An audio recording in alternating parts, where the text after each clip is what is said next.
Well, hey everyone, my name is Nathan Jones, and if you're new here, welcome. I like to talk about all things movies, specifically Blu-rays, and welcome to Film Journeys with Nathan Jones. Currently, we're on week 31 of my film journey, so what I've been doing is I've been journaling either on Letterboxd, writing this down, making videos every week of what I've been watching, what I've been picking up, and all these things involving physical media, but also just things I've been watching maybe on streaming or things along those lines. So yeah, we're in week 31, so we're well over the halfway point, and it has been a bit of time for 2025. Lots of really world crazy events are happening. I feel like we don't have enough money to spend on all the things that we want to get. Although I will talk about some of the things that I have picked up over the last week. There's some that I pre-ordered quite some time ago, so these are just coming in a little bit later. So yeah, we're going to talk about that here in a second. But before we jump into that, I would love to know in the comment section down below what you've been watching for the week, what you've been picking up. I would love to know down in the comment section. So that being said, let's now jump over to the other section of the video where now we cover the things that I picked up for the week, and these ones are some doozies. Now we're to the section of the video where we talk about the things that I picked up for the last week, and a couple of these are actually pre-orders that I got quite some time ago, and then the other two I just kind of randomly got as I was perusing, shopping around, things like that. But I'm really excited about them. I've actually seen 3 of the 4 films here, so I can talk a little bit about them, but I have not seen these editions just yet, so but I'm really excited to finally have them. But let's first talk about the movie that I haven't seen yet, and one that I'm really excited about. In fact, I really love this line. In fact, we're going to talk about another A24 line in the future when we do part of this video where I talk about the things that I've watched for the week. But I did pick up this little film right here, We Live in Time, with Andrew Garfield and Florence Pugh. This is a film that I missed out from last year that I'm really excited to check out. It's a romance coming-of-age story is what I've been told, but I've also heard just high praises from so many people in my life, and a lot of people just really adored this one. So really excited to check it out. Again, going back to the A24 line, I really love the way that they kind of put things out. They have like usually a straight color here, various assortments, and then they have a US barcode. US, I can't even call it, just a barcode. Anyway, and then it has the A24 logo right there. But very excited about this film. Has anyone seen this one? I've heard good things, so I would love to know. Now let's talk about the films that I have seen before, and one of them is a big box set, so we'll cover that one last. But the other two are ones that I had recently watched. Let's just talk about the most recent one. One from Mubi, actually, and I didn't expect to see in the States, because normally when I was over in the UK, these Mubi titles are usually available there, but I didn't know that they made US versions of. But let's talk about The Substance, which is one of the best science fiction horror films of the last decade. And holy moly, Demi Moore is fantastic in this film, and so is Margaret Qualley, and I hope I'm saying her name correctly. But anyway, those are the two sides of The Substance, which I'll let you figure out if you haven't seen the movie. But this movie is some body horror, and amazing body horror at that, and unrecognizable in their various forms. But this movie's on 4K. Very excited to have this. There's not actually very many special features on here. It's got just a featurette. It doesn't really even tell me what's on here exactly. But anyway, regardless, I just wanted the film because I really love this movie. I watched it in streaming not too long ago, but this movie deserves quite a bit of attention, and if you haven't seen it yet, do yourself a favor and do that. I will say, if you have a little bit of a weak stomach, definitely keep an eye out on this one, because it is definitely gruesome. It's body horror, so you just know that for a fact. But The Substance, one of my favorite films of last year. Really glad to have it finally on 4K. Speaking of things on 4K that took way too long to come out, but of course this is a lot to do with the US and Japanese rights. So yeah, I guess this is where this came out a little bit later, but I finally have my own edition of Godzilla -1, and I got the limited edition from, I think, the Toho or like the Godzilla website itself. So that's what I got. I got the 4K. It comes with the 2-disc combo, which has Godzilla -1 and Godzilla 1.0C, which I believe is the black and white version. But it has a watch-along version with some commentaries on it on both. But yeah, I'm just so excited to finally have this release. I haven't opened it up yet, but there is a 2-disc set in here. But yeah, this was one of the best films of the year that this came out. I'm trying to remember, 2024, when it came out. I remember watching it in theaters and having a glorious time. I was with my best friend, who is not normally here. He's up in Canada, and so I was able to watch it with him and a group of friends that we have here, and it was just an amazing time. And what a story! What like a heart-wrenching like story that this film has, which, unlike many Godzillas, you can't really, say that it's about the humans and Godzilla and the combination of the two. But yeah, Godzilla Minus One, if you haven't seen this movie, do yourself a favor and finally watch this one, because it is a masterpiece. It is so good. But yeah, I'm very excited to have it on 4K, finally on physical media, and yeah, I'm excited to pop this disc in. And the last film that I want to talk about is one that I am very stoked to finally have on Blu-ray. First of all, because I have the DVD of it. I actually have the Sony Pictures Classic DVD version of this film, but it is spring, summer, fall, winter, and spring. And this is an amazing film, South Korean film from the late 2000s. I want to say this came out in like 2008? No, 3. Wow, I'm way off. But yeah, this movie hasn't been available on like physical media besides the DVD. So I finally have the Umbrella edition of this film, and boy oh boy did they go all out for it, because this is a box set. This is a lovely gorgeous box set. I haven't even opened this up, so I'm really excited to open this up. There's a poster, also the movies themselves and postcards. There's so much involved in here, so let's do that. Let's open this up right now on camera for the first time, so can't mess this one up. But this is a gorgeous film. If you've not seen this movie, like, look into it, because it is just one of those films that like is just absolutely like mesmerizing in the pictures that it portrays. And that's actually a little strange.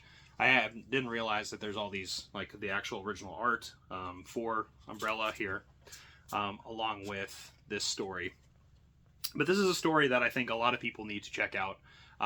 It is really subtle, but there's like a lot of betrayal, and also a lot of heartbreak, but also a lot of trials and tribulations for these various seasons that our main characters are going through. Obviously, all on this little island in the middle of this lake, and that's kind of where a lot of these are our 3 main characters mostly, and kind of seeing where they go with that. But here is the booklet itself. So the booklet usually has just some essays and pictures of the people who are involved with it, and various people who are like critics who can talk about the films itself. But like, this is just one of those gorgeous films that I'm so stoked to have. Here is the Blu-ray itself. Let's look in here. I think the poster is in here. There is a poster, which is a double-sided one, but here is that art, and I think the same art is on the other side, without all of the cool Australian little marks right there that you normally get in the UK or Australia. But I am so stoked to have this movie. This is a Region B release. I didn't mention that, but this is something you will have to have a region-free player to play if you are here in the United States. But here is the poster art. There is, I think, some original poster art, and also the newly commissioned. Here's the newly commissioned one, which I don't like as much as I love this bad boy, which, man, this kind of gives you a little bit of attention to what this film's all about. But there's some really powerful messages and very subtle things going on in this movie that make it so mesmerizing and so enchanting, but also all too human, because humanity has to sneak in there and kind of botch things up, even if we're seeking this perfection in this movie. But man, oh man, am I so excited to finally have this on Blu-ray and kind of see what the restoration looks like. So I'm going to probably pop this in very soon. But yeah, have you been picking up anything recently, anything that come out in the last few weeks that you are really excited about? I mean, this is definitely a stack of movies that I'm so stoked to have. But now, let's jump back over to the closet, where I'm talking about all of the films that I've watched for the week, and also started up a new book.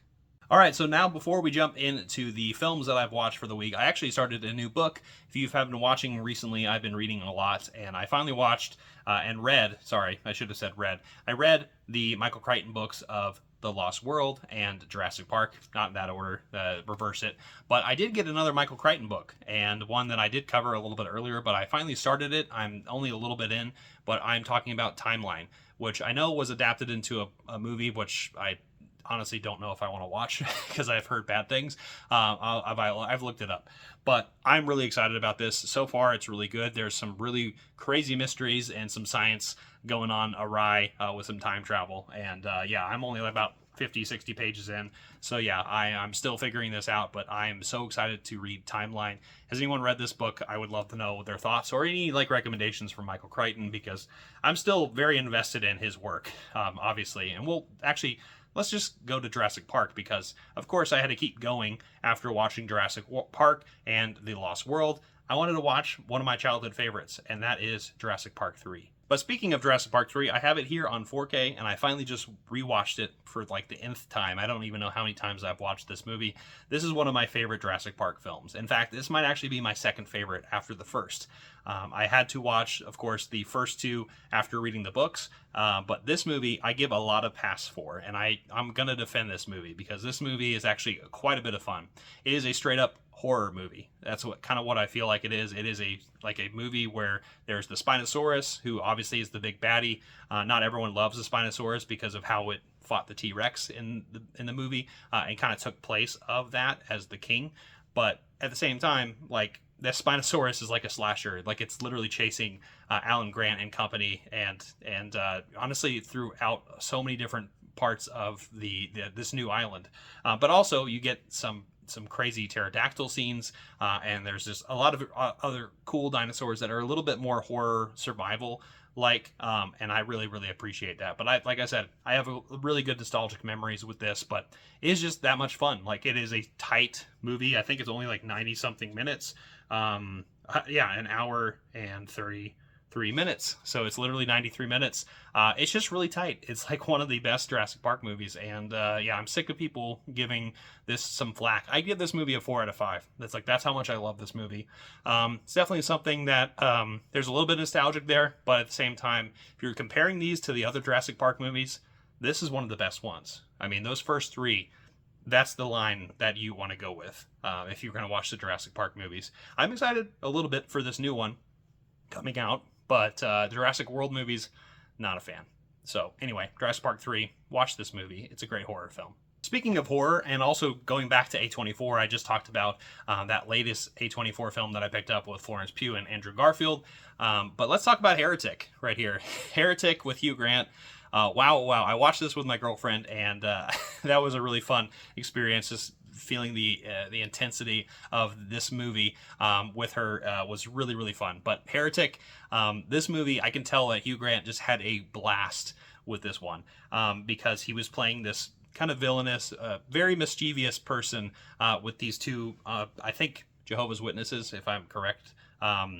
Who came to his door and knocked on it, and was like, hey, want to talk about God, of course. And then he's like, oh, of course, yeah, my wife's in here, like she's just cooking, around the corner, and then all insidious things happen, but really interesting conversations. A lot of things that kind of keep you on the edge of your seat. It is like one of those films where the conversations just lure you in. Obviously, there's really good kind of edits and effects that are happening in this movie where I feel like, you are kind of being led a certain way. And I think some people probably would have an idea of this movie being a little predictable, but I don't think so. I think maybe the ending is a little predictable, but I think the way that it gets there is absolutely not. And I think it's super creative in that way. And this is just a really compelling, almost stage play of a film. And I definitely recommend people check this out and pick this one up because this is really good. I just have the Blu-ray here. I don't have the 4K, but it also has some special features here, which I haven't seen yet, but there's Seeing is Believing, a behind the scenes featurette on it, some on-set photography, and some commentary with the directors. But yeah, this movie is really fun. Hugh Grant, a delightful villain. I always love seeing him as a villain. Of course, I'm a big Paddington fan, so. But yeah, this movie, 4 out of 5. Definitely recommend people check it out. It is quite a time. And yeah, watch Heretic.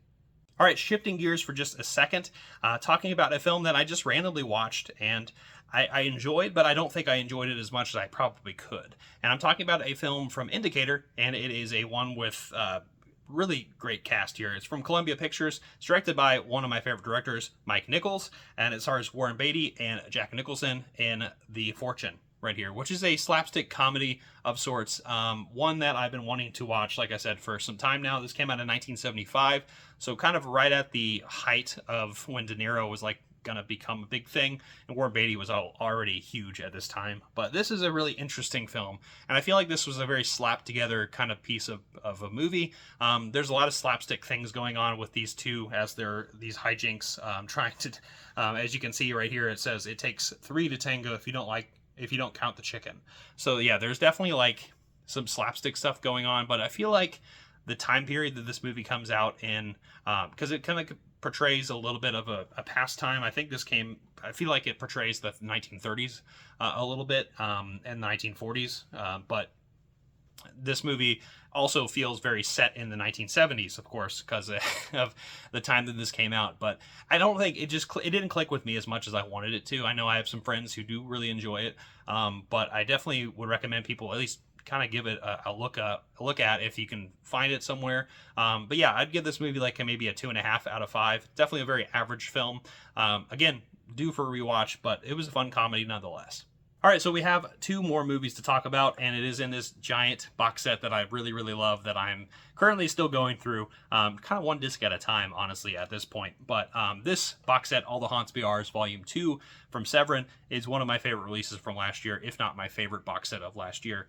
But I've been currently going through these. There's 13 discs in here. I just last week finished disc 9, which had Demon and November in it, but I finally watched the 2 films on disc 10, which is Laton and Blood, Tea, and Red String. Now, Laton is a film that I didn't know what to expect from this movie. This is a French film, and one wildly vivid and imaginative type of film. Very reminiscent, at least visually, of The Wicker Man, where there's this, Laton is like a festival in this town, and something's not right, and it definitely feels very much like there's the masks of the different various townfolk who are in this movie, who are, I don't know if you can be trusted, but they're just kind of walking around and just standing still quite a bit in a lot of these shots, and it is really kind of scary in a way, because there's people who are like fearing for their lives because things are happening in the foreground, in the background, but people are also just not doing anything. And so it's a little frightening in that aspect. But it also reminds me a lot of like Don't Look Now, which is a great Nicholas Roeg film, if anyone's not seen that movie. Aesthetically, it has a lot of that too, because it definitely is set in like a French town, and the backdrop, and also just like the mysteries, and there's some red cape stuff going on here. So yeah, if you're a fan of like Wicker Man and Don't Look Now, Laton is a really cool, wild French movie I definitely recommend people check out. I'd give it a 3.5 out of 5. It's one that I think I need to rewatch just to kind of get my bearings on it and not be as scared or like freaked out by like all the wild editing and shooting this movie has, because it's definitely a wild one. But now let's talk about the stop motion film Blood, Tea, and Red String, which is, I did not expect this to be a stop motion film on this box set, but this is an American film, and I really, really love this. This movie, really cool stop motion animation, very reminiscent of, I don't even know how to describe it exactly. It gave me like a little bit of a Watership Down vibe, but of these anamorphic animals, these mice and these bats, kind of piecing together this doll that is like almost reminiscent of like a human woman, but they're doing very strange things to it, and but there's a lot of allegory and there's a lot of metaphor going on with it, and there's some like evil rats that take the body, and I'm probably not selling it very well. It's visually, like, check out the trailer, like that is what I would recommend people do, but it is a feast. There's no dialogue, so there's just like mostly noises and that stop motion, but it is a really tight film, and it's really, really fun and visually like very compelling and very strange, but definitely makes sense that it is in this box set because there is a lot of folk horror elements in this movie. So I'd give this movie a 3.5 out of 5 as well. One that, again, I feel like I need to rewatch and just take it all in a little bit more. But yeah, this disc is really, really good, and I really love this box set. Cannot wait to get to disc 11, which I think I'll try to do next week. And the last thing I want to talk about is Channel Zero which is a show that I've been watching. I finally finished it all. I finished season 3, which was Butcher's Block, and I also finished The Dream Door, which is the last two of this series. So this is an anthology series, a anthology horror series that the Sci-Fi Channel put out, and wow, is this pretty dark and also really, really good and compelling. So I finished Butcher's Block, which I thought was a pretty solid series, and I really liked the way that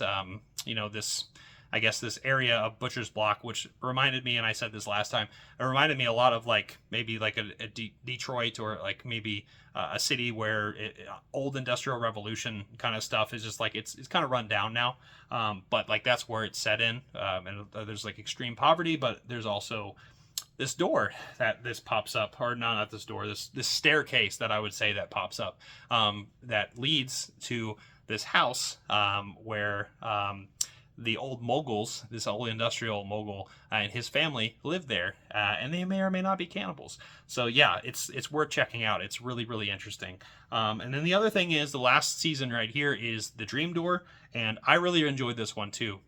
It is about this couple, and they're kind of going through therapy, and she remembers this one character that you can kind of see in here, and is this thing that she can almost imagine, but she didn't know if it was real or not. But he's got like this really big grin on his face, and he's like super flexible and almost like trying to think like a mime in a way, but like with like ventriloquist, like contortionist kind of stuff going on. And anyway, it is a wild time, because fun fact, that wasn't just an imagination, that was a real thing, and it was behind this door, this dream door, that she can dream up. And there's this concept, and the couple fight. This town gets involved as well, and so does her neighbors, and there's a lot more to it, and a really cool concept that I think just kind of pops up in the middle of the season, that I think is really worth exploring. But overall, I really loved this series, and I definitely recommend people check it out. I think this is one that a lot of people just don't know about, but Channel Zero is just like a really cool horror anthology series that I'm really excited to kind of share with everyone who's watching this right now. But yeah, has anyone seen this show? I would love to know in the comment section. But now, with that being said, I hope you enjoyed this video. Sorry it's a little bit late here, but I was able to finally talk about the things that I picked up and the things that I watched. But yeah, let me know in the comment section down below what you've been watching for the past week, what you've been reading. We'd love to know down in the comment section. So anyway, give it a like, share, hit the notification bell, subscribe, and I'll see you next time. I'm not jonesing around.